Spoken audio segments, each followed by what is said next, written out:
One thing that people remembered about Ellen White were her prayers. Not very many of her prayers were recorded. Occasionally when she was speaking, giving a sermon, and she would pray at the end of the sermon, the secretary would take down the prayer. But we do not have very many of her prayers actually recorded. But the people that remembered them, they were very moved by Ellen White's prayers. HMS Richards Sr., the founder of the Voice of Prophecy, was a young man in 1909. He was a teenager in 1909 when Ellen White came to Boulder, Colorado.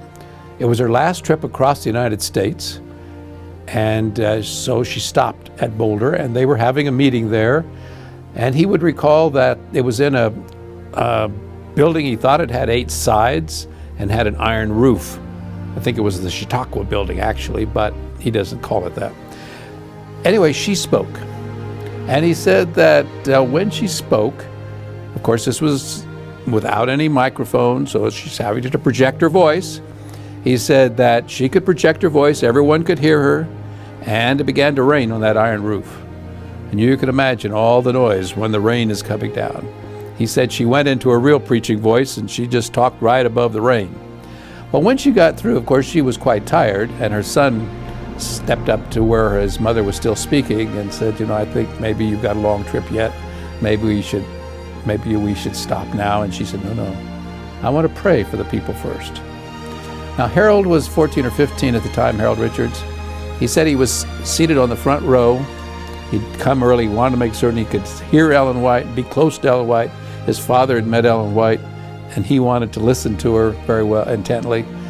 And he said when she knelt down by the pulpit to begin to pray, it wasn't our Father, it was my Father.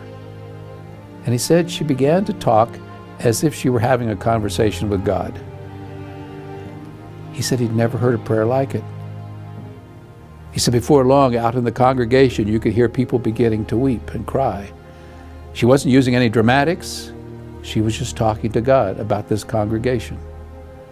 And he said that when she preached, he said it was like a grandmother, just an elderly grandmother giving a warm sermon.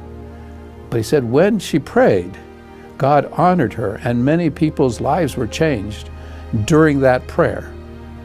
He said he'd never, in fact, he recalled that as she was praying, he said, I was afraid to open my eyes. He said, I was certain that if I opened my eyes, I would see God right there next to her. It was that intimate as she poured out her heart on behalf of that congregation. He said as long as he lived, he would never forget that prayer that he heard as a teenager there in Boulder, Colorado.